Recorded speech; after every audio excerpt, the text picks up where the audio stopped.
Hey Central Michigan, I'm your host Josie Hite, and welcome back to After Hours, the only late night talk show that has the host with the most. That's me. With Valentine's Day, love is in the air, but with winter, sickness is in the air. Yeah, there is something fierce making its way around Moore Hall, and I've fallen victim. It was not cute. Needless to say, I'm feeling much better. As far as local news is concerned, recently Michigan Governor Gretchen Whitmer signed 2 bipartisan bills focused on limiting smartphone usage during class time. For some of the youngins out there, this might cause an uproar, some frustrations. But don't worry, I'm gonna break down the bill a little bit in order to calm some confusion. Plus, there's bigger things to write about, right? What? Shoot, get out of here. Anyway, according to the bill, the ban isn't a complete outright ban. Students are allowed to have their smartphone during lunch and breaks in between classes. Additionally, if students use their phone to monitor medical issues and such, then they're allowed to keep it. Which, I mean, so far it's not too bad, right? I don't know about you guys, but I could probably use a break from my algorithm. There's only so much Robert Irwin and breaking news that's tearing down American democracy as we know it I can take. Well, maybe that's just me. Plus, some of the other states have it way worse. Over half the nation has already instilled similar, more strict policies. Like in New York, where they banned all smartphones outright. No breaks, no lunches. So you gotta doom scroll your textbooks or something. Even worse, in Texas, they banned all smart devices, everything, including smartphones, tablets, and smartwatches. And I hear you. Trust me, this sucks. How else is a girl supposed to track her steps, am I right? And don't get me wrong, I see the benefits. Less cyberbullying, increase in test scores and social skills, increase in attention, blah, blah, blah. But what about the downsides? What if an emergency happens? Like a bomb threat, school shooting, ICE infiltration, or worst of all, what if the school is serving fish sticks? Look, at the end of the day, things could be worse. At least the government is trying to do something to get those test scores up, because it is not looking good. In the Gen Alpha language, things are looking pretty chopped. Well, you know what I think is chopped? The current administration. That's right, the SAVE Act has passed the House and needs 60 votes in the Senate to become a bill. If this passes, people will need proof of citizenship and proof of residence to vote. Because nothing says land of the free like continually having to prove your place in the country. Contrary to Republican belief, non-citizen voting is illegal and extremely rare. The only thing the SAVE Act will do is block actual citizens from voting. I mean, not every married woman goes through the process of changing her birth certificate to her new last name. This just screams, we don't want women to vote, but we can't outright ban them. They also want to put restrictions on mail-in ballots, which, okay, if we're talking voter fraud, it makes a little sense, but I mean, it kind of feels counterintuitive. Many red states had a shockingly large number of mail-ins for the 2024 election. Trump would just be cutting off his support. At this point, one person, one vote was just a limited time offer. Now, with each passing day, AI is becoming a bigger industry. Luckily, an anti-AI campaign, Quit GPT, has launched. The campaign urges users to cancel their subscriptions. As much as this campaign is necessary, I mean, couldn't it have come sooner? AI has been a threat for multiple years now, both in the business landscape and in entertainment. I mean, Disney just announced a huge investment in AI, and I can only imagine what will come next. Now, I can promise you that After Hours will never resort to AI for our jokes. And trust me, you'll know if we go back on that promise. For the sake of experimentation, I asked ChatGPT to write me a joke for a late night talk show. Now here's what it came up with. Gas prices are so high right now. I saw someone hugging their car before starting it. Like, listen, buddy, we're only going somewhere if it's emotionally necessary. I'm just gonna leave that there. Because we're clocking in to entertainment time.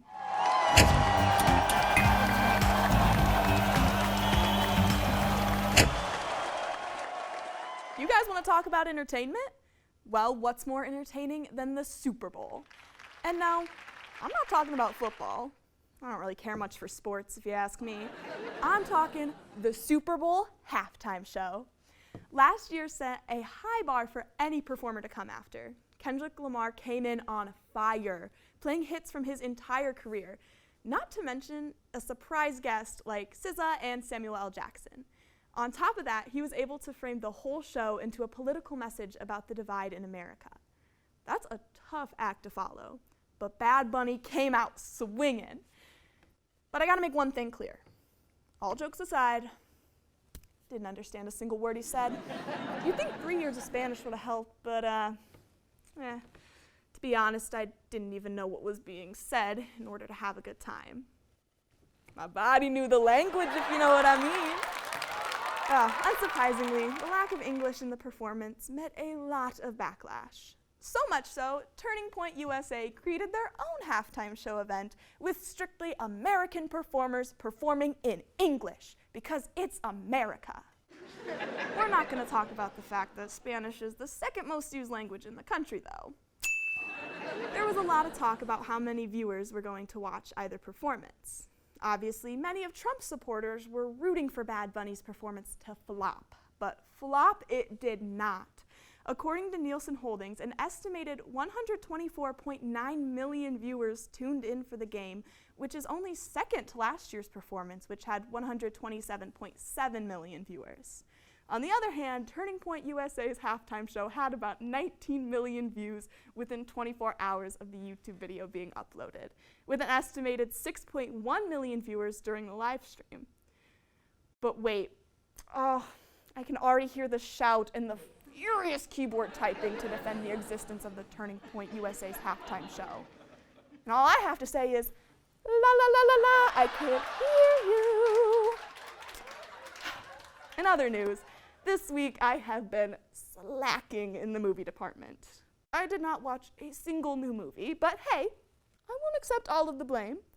Hollywood has not exactly been appealing. Not a single new movie has sparked my interest.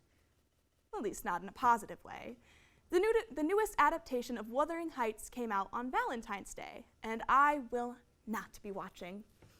There have already been countless adaptations of the classic novel, but sure, why not make another one? Director Emerald Fennell's creative vision is interesting. The movie stars Margot Robbie as Catherine and Jacob Elordi as Heathcliff, the two fated lovers. Interesting choice number one. In the book, Heathcliff is not white, and it actually matters. The racism he experiences contributes to his abusive nature. So not only did they cast a white man, but they casted likely the hottest white man in Hollywood today.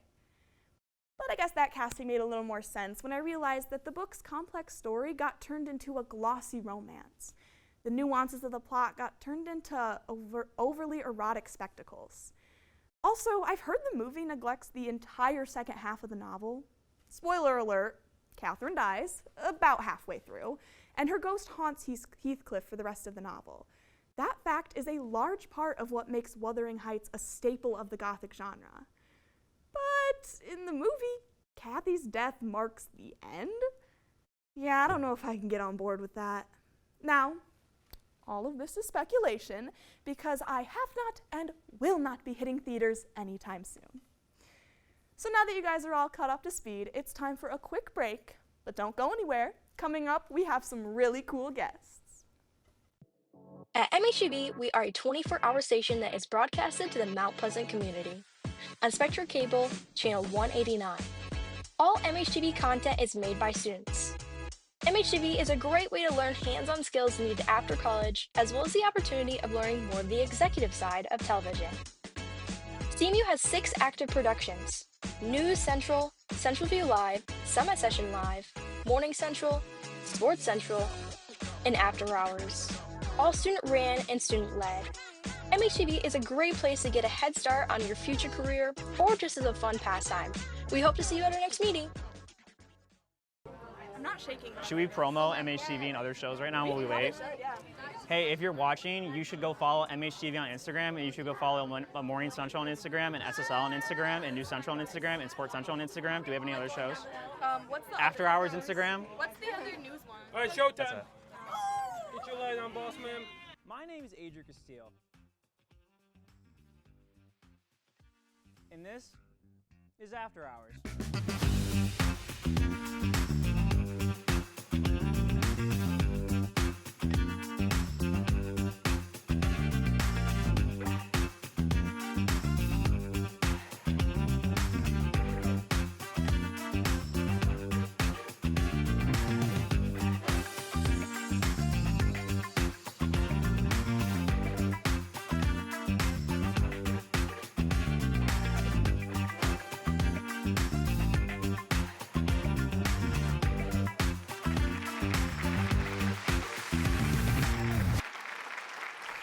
Welcome back. Thanks for sticking around.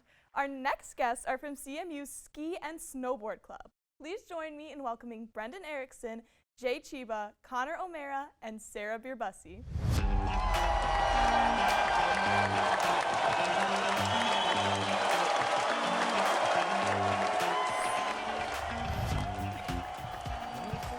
How's it going?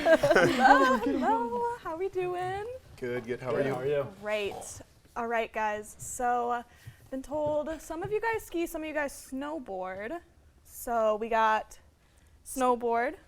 And Skier. one skier. Yep. Perfect. So, like, kind of, what's the difference between the two?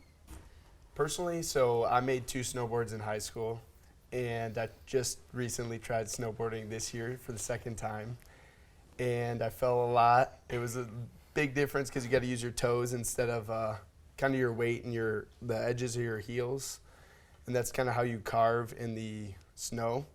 Skiing, I would say, is easier to start and harder to master. While snowboarding, I mean, you guys got me out with that, but I'd say it's harder to start and then easier to master, but in the long run.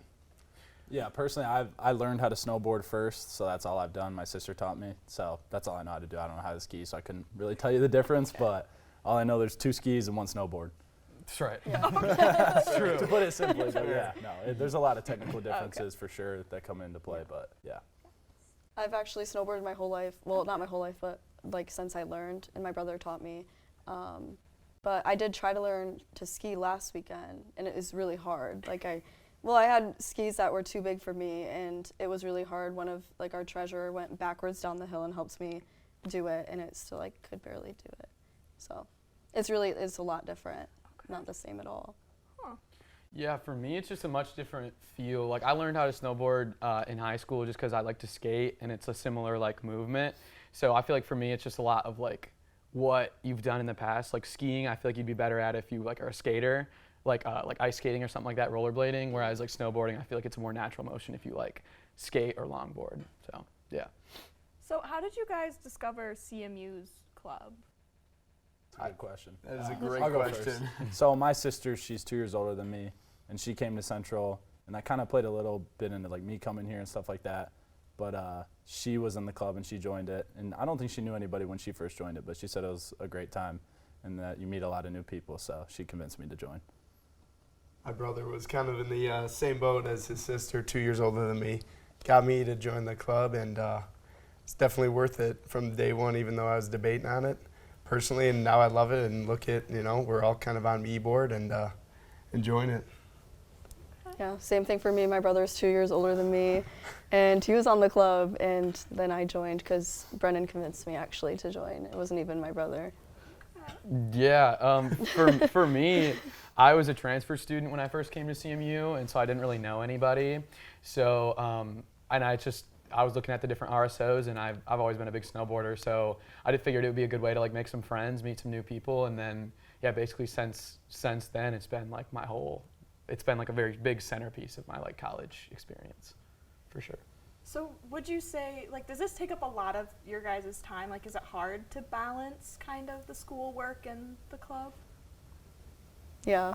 Definitely. For me, at least, it is. Being a president of an RSO is definitely not an easy thing. There's a lot that goes into it. like I actually skipped classes last week to actually do some of the stuff that we had to do for Marquette this past weekend, like the racing and the carpooling and the housing, all of that. So it probably took like 10 hours a week, like this first half of the semester. So yeah, it's definitely like a lot at some points in time. Yeah, no. I feel like for me, it's just like a lot of it's just like balancing schoolwork and because you're going to be gone the whole weekend. So a lot of the times for me, it's just like cramming stuff during the week so that I can go on the weekend and have a good time and not have to worry about like homework and stuff like that.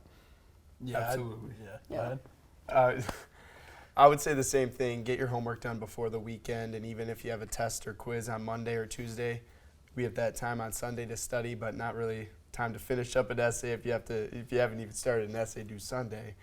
But it was definitely a challenge this year being on the e-board to balance everything out and still have fun on the weekend and pretty much pass all your classes with good grades. Yeah, I'm in the same boat as them. I mean, just kind of getting your schoolwork done, homework, stuff like that. I wouldn't say it's too difficult, but you kind of have to plan ahead, especially as an e-board member. We have to do a lot of planning for the weekends, and we have to go shopping and a lot of other stuff. So we kind of have to schedule ourselves a little differently than if we were just members. But yeah, no, it takes up your whole weekend, so it can be a lot sometimes. Yeah. So you mentioned Marquette, is that right? Yeah. Is that like a competition? Yeah, so that's where they Okay. host our regionals. So like this past weekend was our regionals. Okay, so what does that kind of look like? So it's like a lot of like colleges like MSU, Michigan, us, Calvin, there was Notre Dame, there was a bunch of schools at this one because it was regionals. They all go to Marquette and compete for like the last race of the year, unless you go to, what is it called? It's not regionals, it's nationals. Yeah, there's like a national Nationals. competition too. Yeah. That's out west. Okay. So I have to ask, how do you guys practice like when it's warm out? Do you get to or? No. I mean, it's like similar to like golf, I guess. I don't know is what I Yeah. would compare it to, because like in the wintertime, especially in Michigan, you can't really go out and practice in golf unless you like go to like simulators and stuff like that. But like snowboarding, you can really only do it like when there's snow. So it's kind of tough sometimes during the winter because you feel like you lost your touch that you got at the you're feeling it towards the end of the season, and then you kind of lose your touch once it starts to get warm. But yeah, you tend to get back into it pretty quickly. But yeah. So like, have you like when you were first learning, would you say that kind of created a barrier? Yeah, I think with it being seasonal, it does make it tough just because like you only have so many times to go out, and especially when you're first learning, you can get beat up pretty hard the first few times, so it can be kind of a lot and it can kind of push some people away. But if you commit to it and you get like that muscle memory down, it's something that's like, it's like riding a bike. Like you're gonna, by the time season comes around again, you're just like ready to get back after it. So how often would you say you guys fall? Like, It's a great question. That is a good question. First starting out, I fell all the time. I mean, that's just going to happen. You're going to fall. It's one of those things because it's a lot of balance, and you kind of have to learn what muscles to use and stuff like that when you're, especially snowboarding, like staying on your toes, staying on your heels, and knowing when to do certain movements. But once you get the hang of it, it's kind of like riding a bike. Yeah. I also feel like there's levels to it too. It's like when you first start out, you're gonna fall a lot because you don't know what you're doing. And then now I've been doing it for whatever, like 8 years, and I still fall a decent amount because I'm trying to do things that are like, you always want to like push it to the next level. So I feel like, yeah, you still wipe out, but at this point, I just find it like really funny. Like as long as I don't get like hurt, it's a fun. It's just part of it. Yeah. Because you learn to like kind of brace yourself a little easier. Because like when you're first starting, you don't know like which way you're gonna fall half the time. But like as you get better, you can kind of learn like, okay, I'm gonna fall this way. Let me get ready. So yeah. so like, do you guys have any crazy wipeout stories, yours or other people's? I would say yes. Personally, I've been skiing since I was 5 years old, and I had a really bad accident in like 9th grade. I hit a wooden fence at 40 miles an hour, 45 miles an hour, and got rushed to the hospital. But didn't really scare me to get back on the hill. I mean, it definitely scared me in life, but I was ready to get back to the hill the next year, got a concussion, got out of school for a while, like, a couple weeks, so. But other than that, definitely was a wake-up call, so. Yeah, Not all personally, Yeah. I've never fallen pretty bad. Yeah, no. Thankfully, I'll knock on wood right Yeah. here. That's perfect. It's kind of part of the game. I don't know. I feel like my most wicked fall was like literally my first time I ever went. My friend was trying to convince me that it would just be easier to learn if I was just going faster. So we just like went to the top of the hill, and yeah, I wiped out going really fast and like landed on my ribs, and I like couldn't breathe for like 4 minutes. It was crazy. But like also, I don't know, it just encourages you to just get better. And you're like, Exactly. I don't know. I've never been like detoured by an injury, that's for sure. Okay. So do you guys have any advice for someone who wants to join the club or just like start skiing or snowboarding in general? I would say like first it's okay to fall. You know, it's kind of, you go into it, you got to be okay with falling. You know, I started snowboarding this year and I fell like 9 times in one run. First run.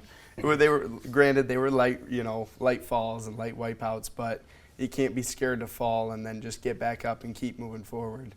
And always look for room for improvement. So Yeah, I feel like it's one of those things. It's like anything else. You like try to pick up a new skill. It can be like really challenging at first, and I feel like what makes snowboarding and skiing more intimidating is like the mistake is that you're gonna like wipe out.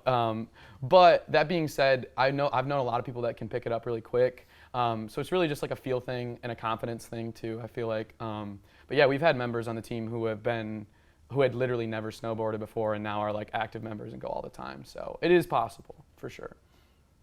Yeah, I would definitely say it's nice to have a little experience before you come in, because like unless you have like friends that are joining with you and can kind of stay with you and teach you. I mean, we all have kind of our groups that we ski with, I would say. I mean, we go together a lot, but you just don't want to get like left behind, I guess, when you're out there trying to learn. I mean, we're willing to teach, but for sure have a little experience. That's some advice I would give for sure. and if you're looking for something to do in the wintertime, Yeah, you know, no, it's great. it's when you want to stay indoors, but this is the one thing you can actually do outdoors. It's really fun.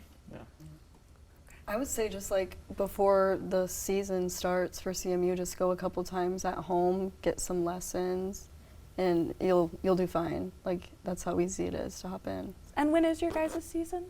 It starts in the second semester, so the first like weekend before we come back to school. Okay. Well, that is all the questions I have for you guys. Thank you so much for talking with me, and stick around after the break to get a closer look at some gear. At MHUB, we are a 24-hour station that is broadcasted to the Mount Pleasant community on Spectra Cable, channel 189. All MHUB content is made by students. MHUB is a great way to learn hands-on skills needed after college, as well as the opportunity of learning more of the executive side of television. CMU has 6 active productions: News Central, Central View Live, Summit Session Live, Morning Central, Sports Central, and After Hours. All student-ran and student-led. MHUB is a great place to get a head start on your future career or just as a fun pastime. We hope to see you at our next meeting. I'm not shaking. Should we promo MHTV and other shows right now while we wait? Hey, if you're watching, you should go follow MHTV on Instagram, and you should go follow Morning Central on Instagram, and SSL on Instagram, and News Central on Instagram, and Sports Central on Instagram. Do we have any other shows? What's the After Hours Instagram. What's the other news one? All right, showtime. Get your light on, boss man. My name is Adrian Castillo. And this is After Hours.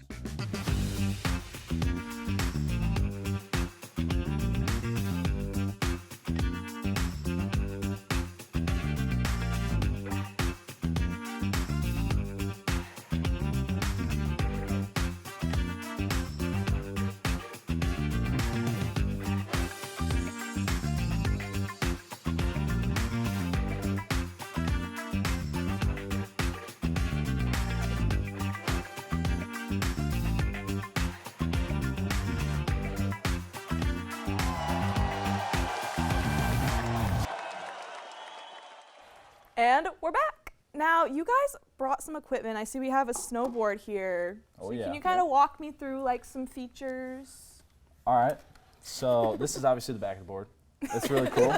So, I mean, this is like obviously the side that's on the snow. So a lot of people, they sharpen their edges and then they wax the board too. But yeah, that's kind of just the basics of that. What do you mean And sharpen then- the edges? So if you feel the edge right here, it's kind of Okay. like metal. So a lot of people sharpen them. You don't have to sharpen them too often, but Yeah. it's nice to have sharp edges.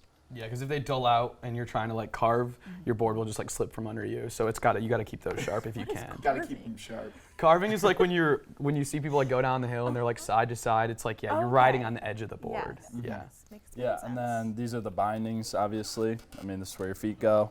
Obviously. And then, yeah, sorry.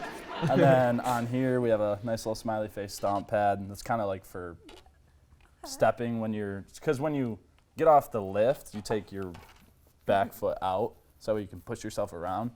So this is just to stand on so you don't like slide around on your board. Okay. And that's called skating when you do that. Yeah.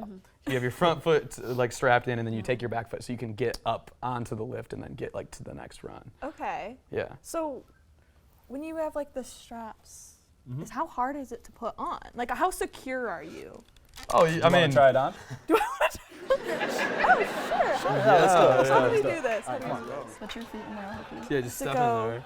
Just keep these out. Do I have to face what way? Yeah, this way. This way. This Your way? foot, your toes go So this your way. right So, foot goes in I there. put it like this? Yep. No, on top. Yeah. On the So other over side. it. So like yeah, this? that's kind of like a support. Yeah, that goes on your like your back. heel. So when Okay, you lean back okay. and forth, it's not really. Oh, this is scary. Okay, so it clicks in. Okay. Sorry. Do you need me You're gonna to? have to see a little bit of ankle. Ooh, you can see my socks. I'm wearing normal socks today. Ooh, okay, this is kind of. Okay. Now here's the fun part. I feel like I'm done. Yeah. What? You want that other foot in How there do too? you? What else? So, do you mean this is the fun part? No, that's the other foot. The other foot. I feel like I'm gonna fall and I'm not even like No, we got you. actually snowboarding. My balance isn't very great. You don't need balance to be on TV. Dang. See, now you're ready to You could go. join the Good. snowboarding team. Do a little jump. Serious? Wait, actually, Yay! Some air though. that was scary. So like, when you're snowboarding, do you actually like jump? Yeah. Oh yeah. How Oh much? yeah. Like how high? Depends on the jump. Yeah. Yeah. You know, there could be like a 5-foot jump. But There could be. There could also But be like there a could also be like a little bump that you could kind of push yourself off to get some more air. Yeah, the more comfortable you get on the board, the more comfortable you are like having your feet off the ground, I think, for sure. And then like Definitely. in like the Olympics and stuff like that, they're like 50 feet in the air, like the half pipe. Yeah. They'll come flying in, they'll go like 50 feet in the air. It's crazy. Personally, I'm too scared to do that. Yeah, those guys are animals. What is like the craziest tricks you guys can do? That. Yeah. That's about it. Just a little jump. That's all I got. Little Yeah. jump, maybe Yeah. a 180. Yeah, I think Yeah, you can do some not 180s, bad. 360, I can do a 270. I feel like goofy. is the easiest like beginner trick because you Huh. Yeah. you go up and then you have a 3/4 turn. And that's what I like to do anyway on like banks and stuff. Yeah. I just ride goofy sometimes and then just a little hop. That's about Yeah. it. Ride. Yeah, so like I go down left side forward. Yeah, so the way you're I can situated also right go now, right you'd be foot. riding obviously that way. Which down is the hill. regular. That's considered regular. This way? Yep. Yep. Yeah. And then Okay. Goofy's the other way. Yeah. This way. Yeah. Why is it called goofy? Because not many people ride. Yeah, 'cause Oh, okay. It's so more it's like traditional to go. yeah, having your left foot forward is like being Yes. right-handed kind of. Okay. Yeah. Well, I think that's all the time we have for After Hours. Thank you guys so much for coming on the show and letting me try on this board. I do feel like I am going to fall over. Wait, ready? Oh, Have a great night. So scary, guys. I thought